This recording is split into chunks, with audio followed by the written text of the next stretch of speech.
The strength of women and the strength of the Celtic culture is a soft strength. And at times it stands up in its heels, and at times it takes itself away so that it can recover and come back at full strength. Introducing The Vixen Voice, a podcast for ambitious women entrepreneurs ready to move into their feminine essence, live their truth, and unlock their full potential. I'm your host, April Roberts, and each week I'll be interviewing inspiring women who decided to take a leap of faith to pursue their dream. Women who believe that they were born for something bigger.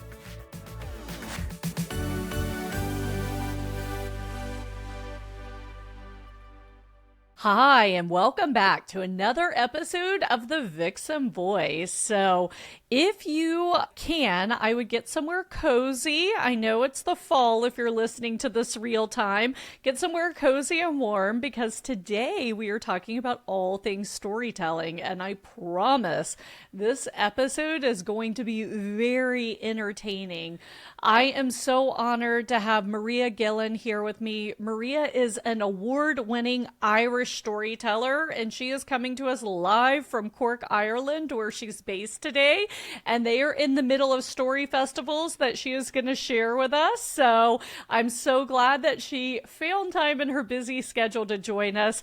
I met Maria because she was watching a video that Dean Graziosi and Tony Robbins put out, and I'm featured about my mastermind, and she reached out to me and said, hey, I'd really, thank you for your story. And I said, oh, let's connect. And I think this is like our fourth conversation. We just hit it off the bat. And I love that so many elements of traditional Irish storytelling and Irish lore really relate to actually what I coach a lot of you. So in my coaching and consulting of women, a lot of this really plays in. So we just lined up so well that I am going to turn it over to Maria because this is what she does for a living. She entertains and she is the keeper of stories. So Maria, so glad to have you here with us today. Oh, April, thank you so much for inviting me. It's been an amazing connection, and I think it's the first time that I ever reached out cold over LinkedIn to somebody, and it felt like meeting an old friend. So I'm delighted that you've asked me to be here and to share our fabulous culture of storytelling and story making. So I love. Yeah. So will I tell you a little bit about how I came to be a storyteller? I'd love that. Right. So I was working in the corporate environment for 22 years and I loved it. We had an amazing team. We had gone from 70% turnover of staff to 0%, which I'm very proud of. And I was really loving my work. But as we were being sent on training courses, I realised that I was hearing for the second time a lot of the wisdom.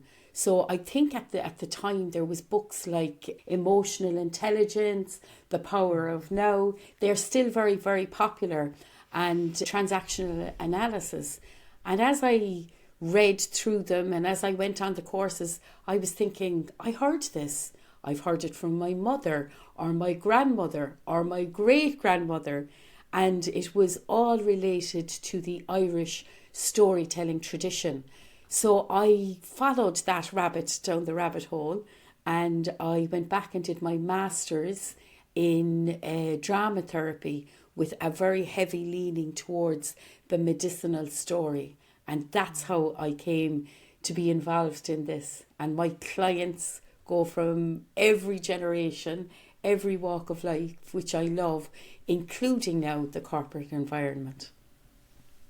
I love it. And they're all over the world, right?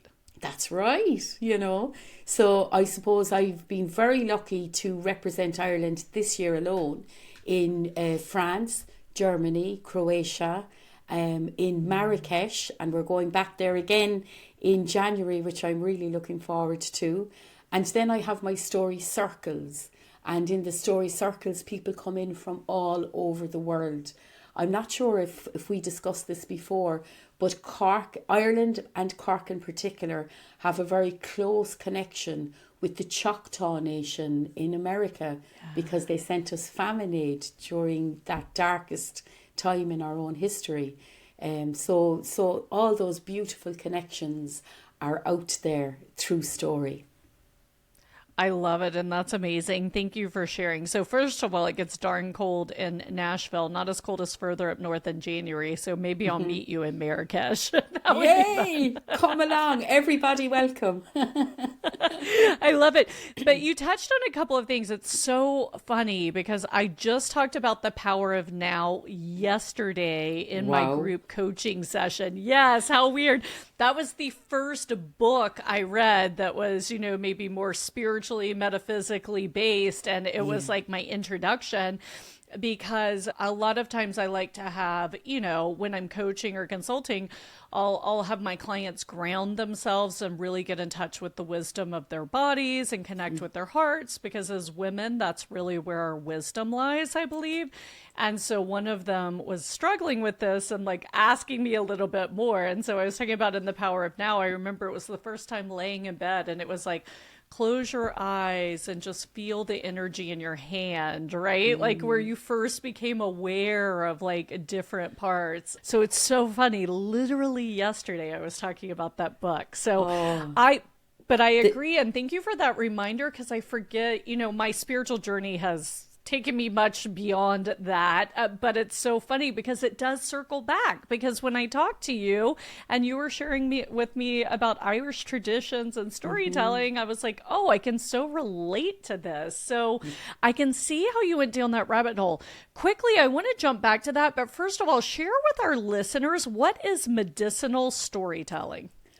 So I suppose medicinal storytelling invites us to realize that we are not just living here in our minds. So I'm putting my hands up to my eyes now for those that are just listening and not seeing us as well. That we're made up of much more than that. That we're made up of the physical, the intellectual, our linguistic skills, emotional, social and spiritual. And sometimes when we're in work, we forget that we have all of those other elements as well. So, I remember one time being asked by one of the trainers that came into my old company, did you have lunch today? And I had to think. And then I saw a sandwich wrapper next to my computer and I said, oh, I must have. But I had no memory of eating. I had no memory of slowing down. And there is something, you've just said it there, and we're going back and forth with this beautiful connection called the red thread of story. So as you say something, it lights something in my heart.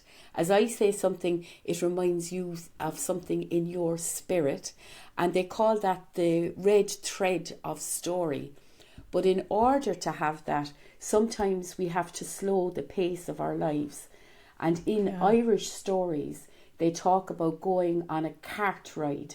A woman of 102 years old told me a story about going on a ride of 14 miles when she was 14 years old. And she was able to tell me about every blade of grass, every twitch of the ear of a rabbit, the birds that she heard along the way. And I said, isn't that amazing? And she said, not really a Colleen, which means not really my girl. Because if you're sitting on a horse, your eye is able to take in all the detail. You can't do that in a bus or a train. And I thought, how wise is that? So that's why retreats are so important. And I know you have retreats coming up. But it's so important to change your pace and change your space to be able to get the holistic view of what's going on. Yeah. I love that analogy, because often I use the analogy of like the masculine and the feminine energy. Like the masculine, you're in your sports car, you're whipping around town, you're busy running errands, you're not paying attention. And I say the feminine energy is, it's Sunday and you drive out to the countryside and you want to see like the sun sparkling and you're going super slow. But I like it. I think we're going to take it down to a horse ride or a walk even, which is a very feminine energy. But just kind of being where you notice, I talk about how like when you're zipping around town, you don't notice everything. Whereas when it's like the Sunday stroll or drive in the countryside, that's what you're doing. You're noticing. And so a lot of times as women, we want to be in our feminine energy, and everybody wants to balance feminine and masculine, regardless of your sex or gender. But we avoid, like you said, in working environments, and especially in the Western culture, we don't tap into that feminine energy. And so sometimes there's an opportunity right in front of our face that we can't see because we're going so fast, right? And when you slow down, suddenly you can receive things and things show up, and you're like, wow, like you and I had some technical issues this morning and we finally worked it out. It's never happened before. And you're like, oh, it must be the fairies. That's it. The fairies are present with us, I love it. And I actually, because I'm very spiritual and close to God, and I heal, my healing work is actually God's work. It's not me. So I find it interesting when people talk about healing. I'm like, I'm not healing you. I'm just the vessel, right? And it's much higher powers, the angels, the archangels, God choosing spirit guides of high frequency to operate through me. But I call him my guardian angel all the time, which I think is similar concept to the fairies. Like even I have a fancy coffee maker, but it's finicky because it's Italian and I lived in Italy, so I can make that joke, right? Like I think it's out on a smoke break because it won't turn on. And so, I'll be like, guardian angel, please help me. And I push the button and then it turns on. And I'm like, oh, this is amazing. Amazing. Exactly. And I suppose Celtic faith is a very feminine type of faith because we took, kind of archetypal leaders, spiritual leaders like Bridget, and we made them saints, like Saint Bridget, Yes. And so we were able to go in and out of the old ways and the new ways. And that's like a shape-shifting energy that's very prevalent in Ireland. And I think because of that, we have Nart Bug. We have the idea of soft strength. So the way that would have been explained to me by the storytellers of Ireland is that if you're in your standing strength, that it's like a suit of armour which seems impenetrable, but it has weak spots. So if you took a great big broadsword and you cut the legs out, which is where that phrase came from, if you cut the legs out from the suit of armour, the whole thing collapses. But the strength of women and the strength of the Celtic culture is a soft strength. And at times it stands up in its heels, and at times it takes itself away so that it can recover and come back at full strength. And the analogy for that is the tea towel. And this was a great exercise that we used to do in corporate. So you'd roll the tea towel up until it was almost as stiff as a stick. And then you have to pull it between you. So April is pulling on one side, Maria is pulling on the other side. And we look as if we have equal strength. But if I let go just a little bit, you can fall back on your heels. Now I can whip the tea towel away. And that is the essence of soft strength. And we talk about the mist, Ceodriachta. You can see it behind me here because we are on a video conference. But the mist in Ireland is very special. It's thick and it's soft, and it makes the edges of things soft so that you can change your shape. And I think this is very needed in the world today because a lot of people are taking strong stances. Yes. But if you can ease that, if you can say, I'll give you this, or if you can say, we'll take a break from that problem for 3 weeks and we'll come back and we'll talk about it then an awful lot can shift in that time. So there's an awful lot to be learned from stories and the soft strength. I love it. And when we talk about the soft strength or the shape shifting, here's my curiosity, because when it comes to women and our feminine energy, I say that we are very adaptable. Like that's one of the feminine traits, right? Yeah. But the challenge is in the modern day world, it can be our strength or it can be our kryptonite, right? It's a double-edged sword because sometimes we are too adaptable. We don't set healthy boundaries. Maybe we take on more than we should. We're giving, going. So, in the tradition of the saw strength or the shape shifting energy, is there like a guard against too much? I guess is the way I would say it. Yes, and it is the breath, because when it's too much, our breath gets squeezed and we seem to be breathing from here, from above our heart space. So you take the breath into your heart space. And then if you really need to rejuvenate, you bring your breath down further into your stomach space. But then there's also symbols. I love symbols, and the Celts loved symbols. So when I was trying to make my transition from the corporate environment to going out on my own for the very first time, and I was in my 40s at that stage, so it wasn't an easy decision to make, And I remember I was training to be a biodynamic psychotherapist at the time, and I said, in the boardroom, it's me and 13 men. So I find it very difficult to bring my feminine self in. And my trainer said to me, what symbolises femininity for you? And I said, flowers. So he said, bring a flower into the boardroom. Can you imagine, April, bringing a flower into the boardroom? So the first time it was a teeny tiny little purple flower that I bought in Dublin in the flower market. Yeah. And I put it on that triangular table, the one that can take 15 people on either side.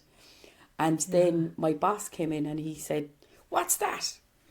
And I said, that is a symbol of my femininity. Whereupon he went, oh my God. And he just sailed off down the room. He didn't have the language to talk about it.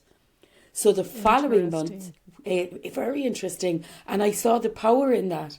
So the following month when we were having the meeting, I brought in daffodils. We were coming into spring and flowers were becoming more colourful and it was much bigger. And, he just looked at it, looked at me and carried on with the meeting.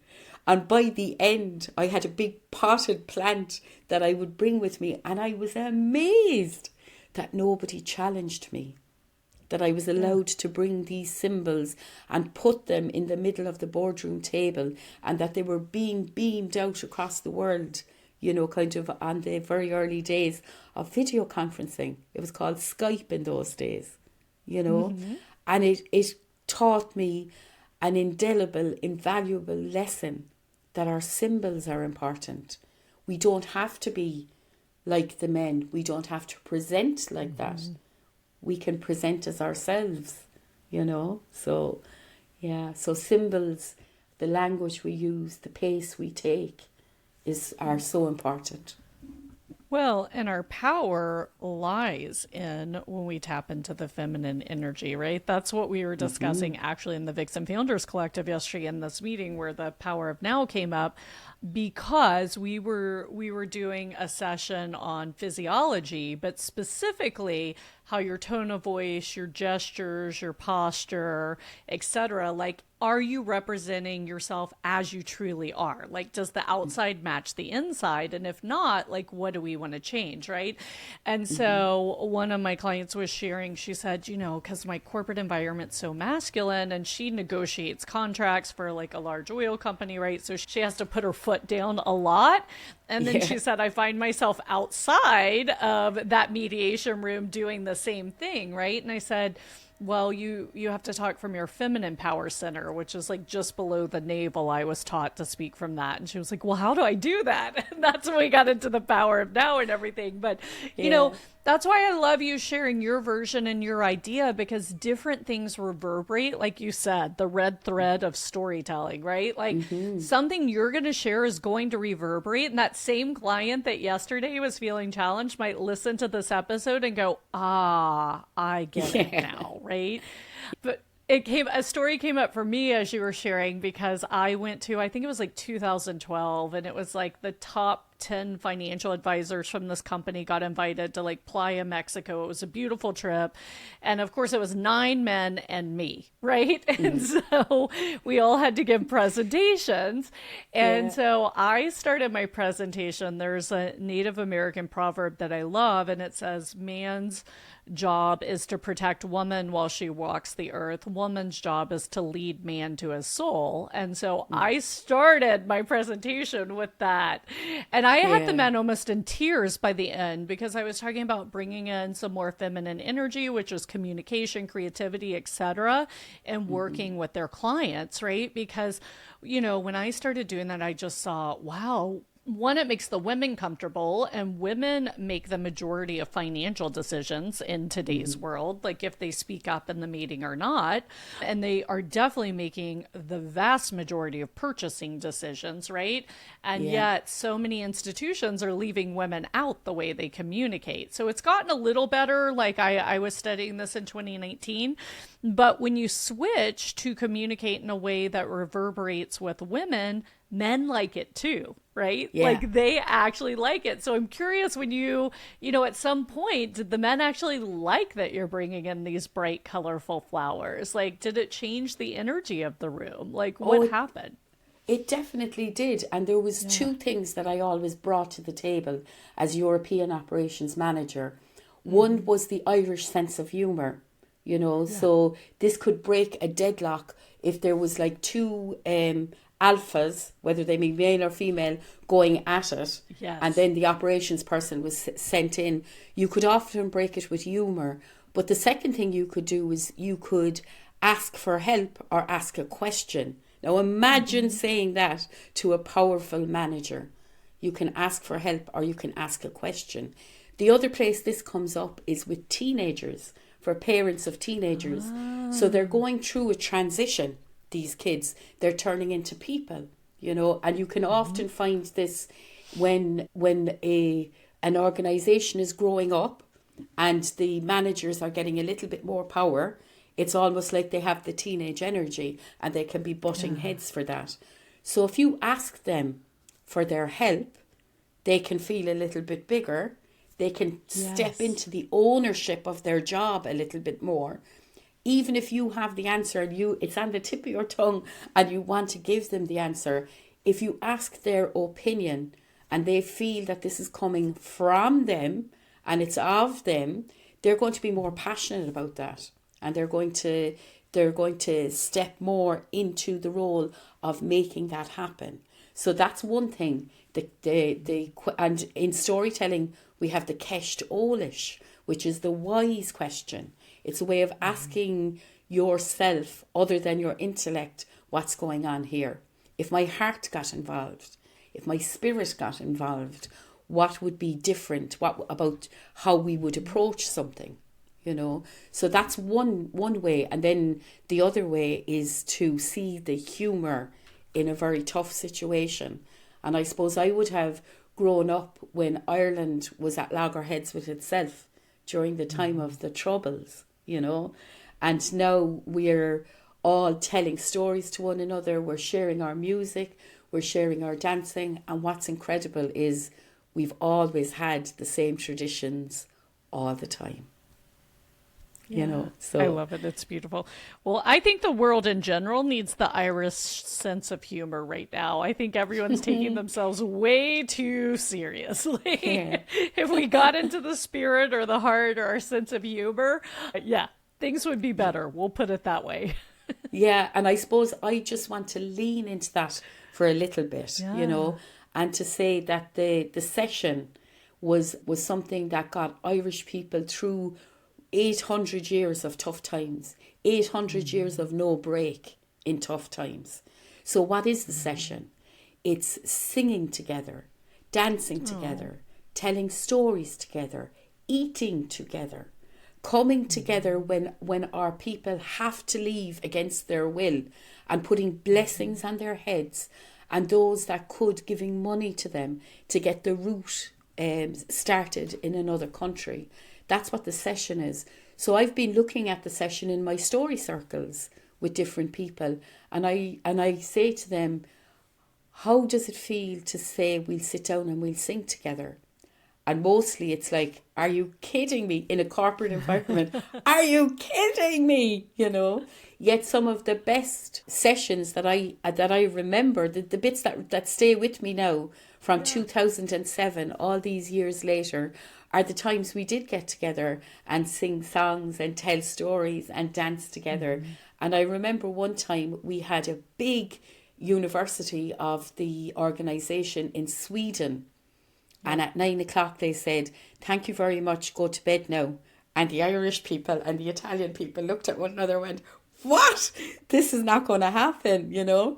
And of course, they had no music or anything like that. So the Italians were singing Caniculi, Canicula, and we were singing songs back to them.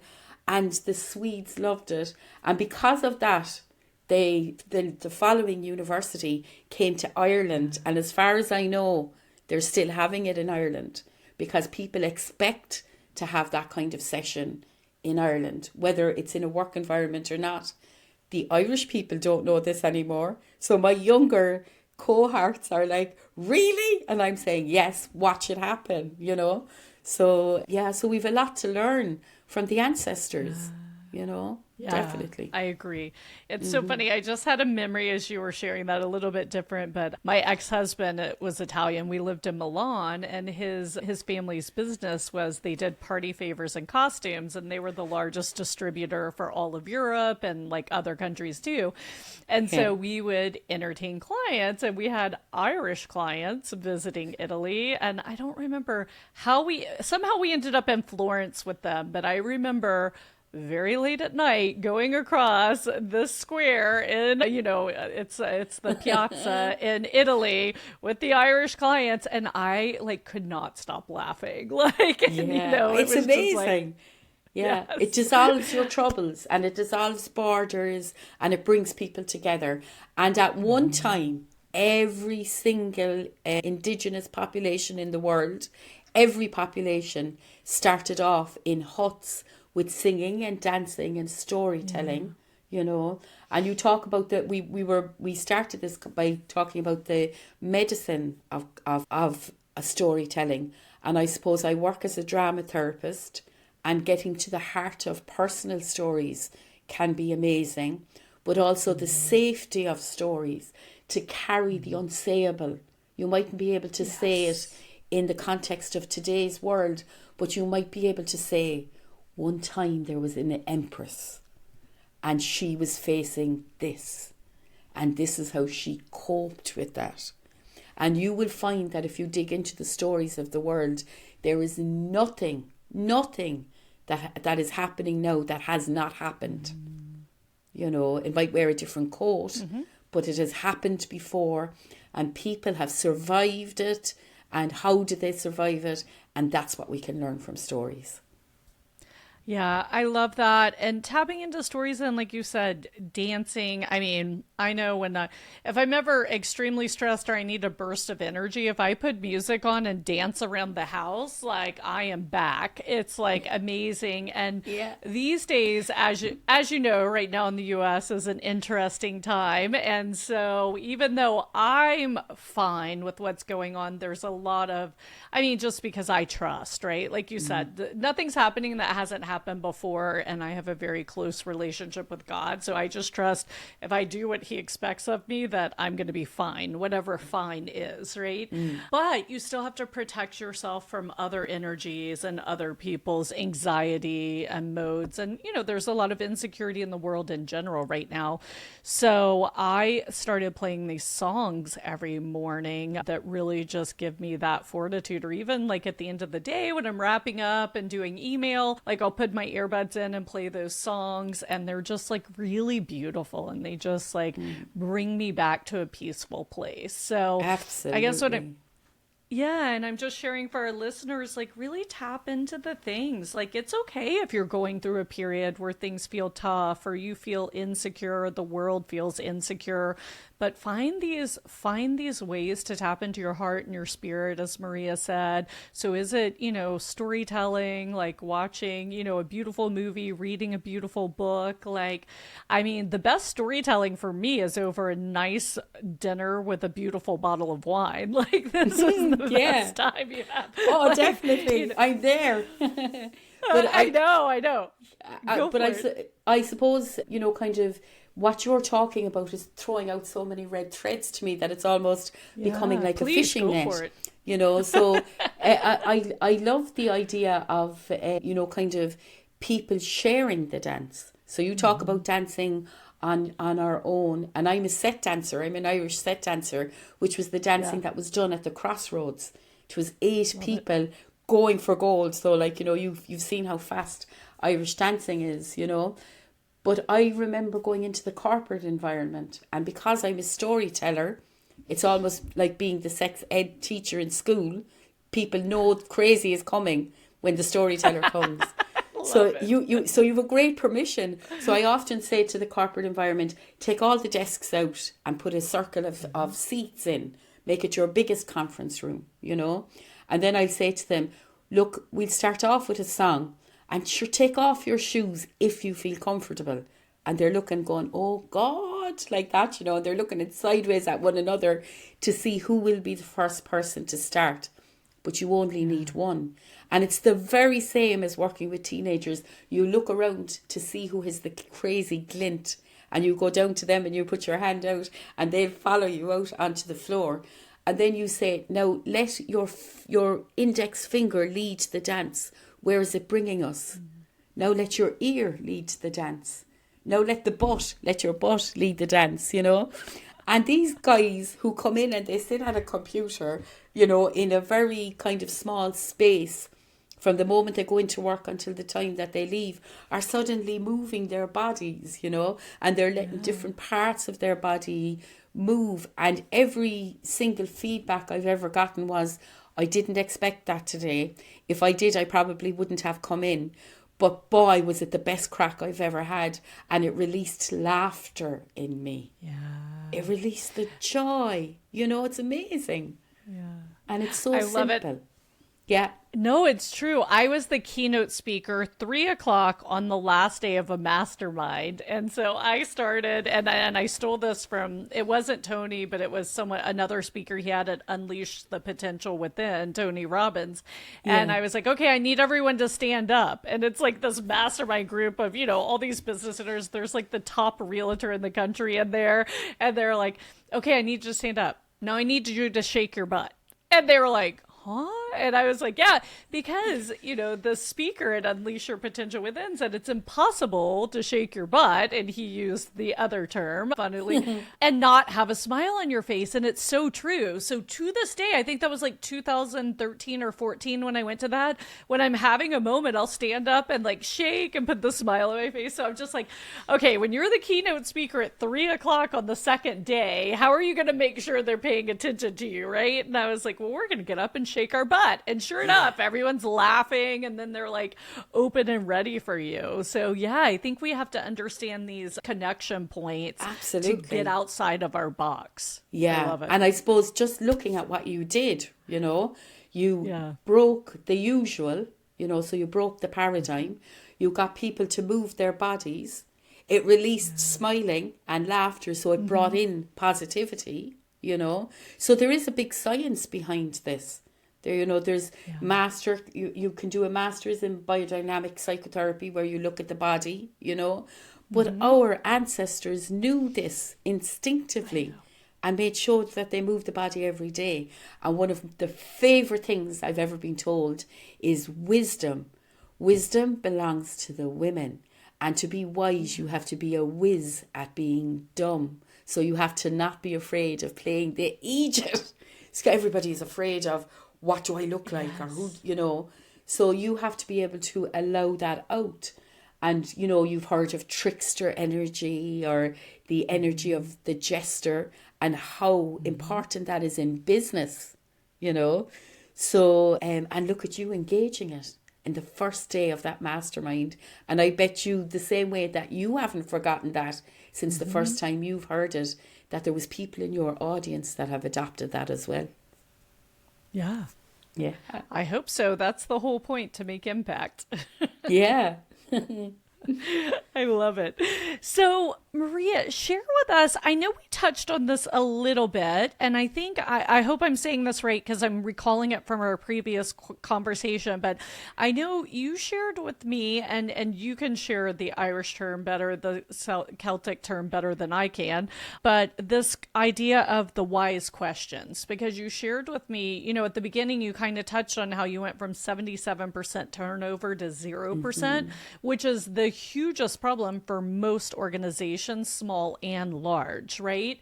And so, and I believe when we were talking before, you said a large part of that was you implementing these wise questions. So can you That's share right. with us a little more about that concept? For sure. So when I came on board as a European operations manager, we were having a bleed of talent, which meant that, it wasn't just the cost of retraining somebody else, but it was all the costs involved, making new relationships with the clients, the downtime as the person is training up to be at 100%, all of this yourself. So the cost of turnover of staff is a lot more than just losing somebody and re-engaging with somebody else. So we looked at emotional intelligence, and they were trying to give carrots to the people to keep them engaged, but they were trying to engage them with the golden handcuffs. So people then were weighing it up. Well, would I get a little bit more money here? And a little bit more money was enough to move people on. Or people were feeling overlooked and undervalued. So then I was, between all of the reading, they were saying, well, ask them what they want. And I thought, that's the Kesh Dolish. That's the wise question. So, for example, when we'd be coming up to becoming teenagers, instead of saying, Mom, what will I do? She'd say, come to me with a solution and I'll tell you if it's the right one. So now I was Love young, it. I was asking, we decided that we would spend 2 days, that's a half day per quarter, on this issue. So in those days, I would ask the people what they wanted, and we stopped bringing them out on helicopter rides or these, kind of wonderful Christmas sessions. We stopped doing that, and instead we'd say, well, what do you want? And what they wanted was more time off. So that was point number one. Now we were saying, okay, so a day off is more valuable to them than giving them a 500 euro bonus, because they'd be taxed on it. And I was like, well, that makes sense. So then I said, right, kind of, if money wasn't bringing you in here today, what would bring you in? And when they stopped laughing, they really thought about it. And then we started to see patterns, because remember, I had offices all over Europe, and I did this with all of the different staff. And the patterns of what they came back with was nearly always the same three things. And it was, I spent so much time with these people, more time than I spend with my family or my friends. I want to have deeper relationships with these people. I want them to be interested in what I do in my evenings, and I want to be interested in what they do. And I want us to talk nicely to one another, not just in clipped business tones. So that was number one. Yeah. Number two is, I don't want to come back to a desk high with work after my vacation. Otherwise, what was the point of my vacation? I'm in catch-up mode from the moment I come back. So that speaks into cross-training. Now, we had a very difficult problem with people. They were like, we're too busy to be cross-trained. But suddenly they themselves were saying, we need to have cross-training, and I need to have your back the same way as you have my back. Yep. So when I'm on holidays, I want to know that my job is being done to the same level that I would do it, in the same way. So you need to do the job exactly as I do it, by following these directions. And in the same way, I'll do your job exactly how you like it to be done. So now passion was coming back into the workplace, And then the third one was that I want to be professionally respected. I might not have a master's in finance like you do, but I'm bringing 40 years of experience to the job. So this would, if you take the analogy of doctors and nurses, the doctor needs to respect the nurse just as much as she is respecting him. Now, there was no mention of money in any of those things. And when we looked at those things and we smart goaled those things and we checked on whether they were being reached, suddenly the level of our, of our staff leaving went to zero. So it's not rocket science, it's very sensible, common sense stuff. But to change the paradigm, it needs to come from the top down. So when I'm talking about the Ceist I'm saying, I need to speak to your senior management. And we need to work with them first. And their belief needs to be changed first. Because if they go in as a lip service, it won't work. Yeah. No, we just talked about that actually, about creating company culture. And I had a guest talking about, the top has to match the bottom. And I was like, okay, so how do you help the top realize if what they're saying is matching the bottom? Because that's the key, right? Because sometimes you think, oh, everything's great because no one's telling you different. I joke one time when I had my financial firm, one time I sat at the chair at the front desk to do something quickly, like write a little note. And I was like, this is the most uncomfortable chair ever. And then I asked the woman who worked there, was like, do you like your chair? And she was like, well, no. And I go, why didn't you ever tell me your chair was this uncomfortable? Like, we could have gotten you a new chair. But I mean, again, had I not sat in that chair, I would have had no idea. And this person's job was to sit in that chair and be the first face and the first voice and bring joy to our clients. And there they are sitting miserable all day long, right? And so I think about that often. And, the challenges especially when you have a startup company or smaller company, and when you have a true visionary like leader, they're just charging forward, right? So it's always, how do you create the environment and the culture where people can raise their hand and say, hey, my chair really sucks. Is it possible that I could get a new chair because it would repair my job this way, right? And so that's the challenge. Yeah, absolutely. And you said something very, very deep there. And it is the challenge. The challenge is when, where, and how you can say those things. And you have to create the safe bubble. Hence the half day per quarter. That's a half day on the business and all the rest of the days in the business. And it does have to be like that. You can't be talking about this every day, because you become, and I think a lot of the young companies made that mistake in the early years. You become too undisciplined. So you need a nice disciplined shape, but you do need a space where you can step outside the paradigm. And they call that counterculture. And storytelling has always known that. So there's a huge body of scientific evidence on this in the Tavistock University in the UK, and we studied this when I was doing my MA in Maynooth. But as I was looking at the science of it, it was like, bing, bing, bing, bing. I've heard this before, So my mother would say to us, I don't have the time now, but we'll do it on when all the family is around. And it was often after meals, but at meal time. She said, never mix the nourishments, which I live by. So if you're eating, you're not talking about issues, because everything is digested along the same tract. It's true, because the words affect them. Yes. They do, and you could find yourself, there's a reason why scary stuff affects our stomach, because we're digesting it down the same tract, and there's a great little book called Body Mind that brings this into real clarity, but I've grown up with that. I've grown up with the fact that you, at mealtime, you do nothing but nourish your body through the food on the table, So I miss, in the U.S., like, American football is huge. And so Thanksgiving was always our favorite holiday at my house. Like, my dad, did not like Christmas at all because of the anxiety of the gift. Like, my mom just wanted the perfect gifts, everything wrapped perfectly, everything perfect, right? And so it's so funny because my dad and I are different. So we would somehow disappear Christmas Eve. So we weren't like in the firing range, right? Like, we would have something to do. And so, but Thanksgiving, it's just like family around. I mean, we'd have 20 or 30 people sometimes at our house. Thanksgiving was always at our house. And then after the meal, the men would go watch football and the women women would stay around the table and then wash dishes.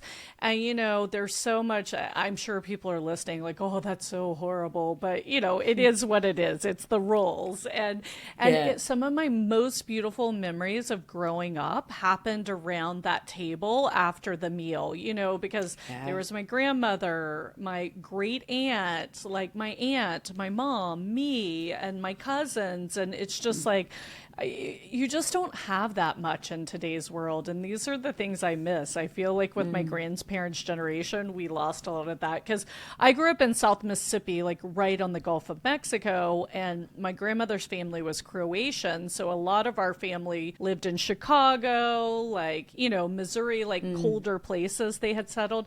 And so it was really beautiful, because when they all got retired, they would just come stay in Mississippi for the wintertime. Like that's where they would snowbird. So we had like all this beautiful family like for the winter, and then they'd go back home. And I miss that so much. It was so beautiful. Amazing. And you talk about links to Croatia. The Croatian stories are out of this world. They have the Baba Yaga stories. They paint the outside of the buildings in some of the villages as well with characters from the stories, So stories are, oh my God. I mean, I love going to Croatia to tell stories there, but also to hear stories, because they have incredible stories, and they are not cleaned up or Disneyfied in any way, because no, I believe that. because of the language, because they were bubbled up in the language, and a lot of the native Irish stories are like that, because they're encapsulated in the Irish language, so we still have them, I love that. Yeah. And I know as part of the Slavic Women's Association, after my divorce, I moved back to Mississippi for a bit from Italy. And at Christmas time, you stay up all night making the traditional pastries. And, and then we would sell them as a fundraiser, but you had different shifts. And you're there like 2 to 4 in the morning. It's so crazy, and just such a beautiful time. Like everyone telling stories and laughing and joking. That's what I love about it. It is a proper session. I remember we were making one of the times I was in Croatia, we were making little flowers from tissue paper, And this woman came in, she'd been a farmer all her life, and she'd the body to prove it. She had the muscles in her arms, and she stood up at the table and she pointed at me and she said, "Sing!" So I went, "Grand!" And I sang an Irish song, and then this operatic voice came out of her, and I went, "Oh my God, I'm so glad I went first, because I wouldn't be following that." It was amazing. Oh, no. And they were telling me how they sing themselves through work, so if the work is boring, they'll get up and they'll sing songs and they'll tell stories just like us. It's great, That's so funny. I love it. Yeah, they never asked me to sing. That is definitely not a talent I have. That is the one talent, if I could choose one, it would be to sing. But I am absolutely terrible. Well, Maria, this has been so fun, as it always is, chatting with you. And I think that our listeners have gotten so much from this. So I greatly am honored and appreciate your time. I do want to ask you, because all new guests to the Vixen Voice, we have certain questions we ask. So I'd love to ask you, we talked about shape-shifting energy, soft strength, and, I talk about feminine essence and energy a lot. When do you feel you're most feminine, or when do you feel you're in your soft strength the most? During what activities? I think it's in the season of St. Bridget, when we're telling the soft strength stories, and we're often out with the women. We have a day in Ireland called Little Women's Christmas, or Women's Little Christmas. It's the 6th of January, and that's the day we leave all the men at home. They must take down all the Christmas decorations. They must get the house spick and span before we come back. And we go. That sounds like a good plan. I think we need to implement it's brilliant. That. Sorry. Brilliant. And we go off on a bus, and we have a blind date with all the women of the parish, and we dance ourselves silly, and we eat as if eating is going out of fashion. And it's a brilliant day. It's a great day to be in Ireland if you're a woman. 6th of January. Yeah. Okay. It's going on my calendar. I love it. Yay. I love it so much. Brilliant. So that's when you feel most feminine. And what color would you put to your feminine energy or your soft strength? Oh, it kind of dives between yellow and gold, you know. So yeah, and it's as you're asking me, it's like a spontaneous answer to the question. That was the color that came up for me, was I the love yellow it. and the gold, and it just feels very hopeful and swirly. You know, the way feminine moves, it's just very swirly, you know, and ethereal. Yeah. I What a love great it. That's so question. beautiful. Thank you. So, what is your final message to all the amazing women who are listening to us today? Oh, my final message is keep on doing what you're doing. Know that the sisters are in the ether waiting to put their arms around you, and that there's fantastic story circles going on all over the world. And if you'd like to be involved in mine, you can reach me at Banshcale. I better spell that for the non native speakers. It's BEANSCEAL at gmail.com. So drop me an email and I'll send you some, I have little checklists of resilience from stories that I can send you. And maybe you'd like to become part of the Story Circle world. Sure, we'd love to have you. And my website is www.storyfromseeds.com. So, because I love everything it. comes from the seed. Yeah. I So, love it. thank you for having me, April. I really appreciate it. Thank you, Maria. And if you're listening, all of that information will be in our show notes. And if you don't know where to find those, you can go to vixengathering.com/podcast. And here's a tip. If you haven't done so, subscribe to the podcast. And guess what? We will send all these amazing resources direct to your inbox so you don't even have to search for them. So, Maria, thank you so much for being here today. As always, I could talk to you for hours. And for everyone listening, as you know, I always say the world needs a little more love. How can you show up in love today?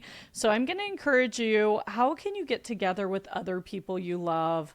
Tell a good story, share a good meal, maybe dance or sing. Just do something where we get out of our heads and out of our worry, really loving ourselves and connecting with each other. So thank you, everyone. We will talk to you soon and have an amazing day. Thanks again for listening to the podcast. If you enjoyed today's episode, be sure to hit subscribe so future episodes are automatically downloaded directly to your device. And if you want access to today's show notes, including links to all the resources we mentioned, visit vixengathering.com/podcast. Thanks again for listening, and I'll catch you next week for another episode of The Vixen Voice.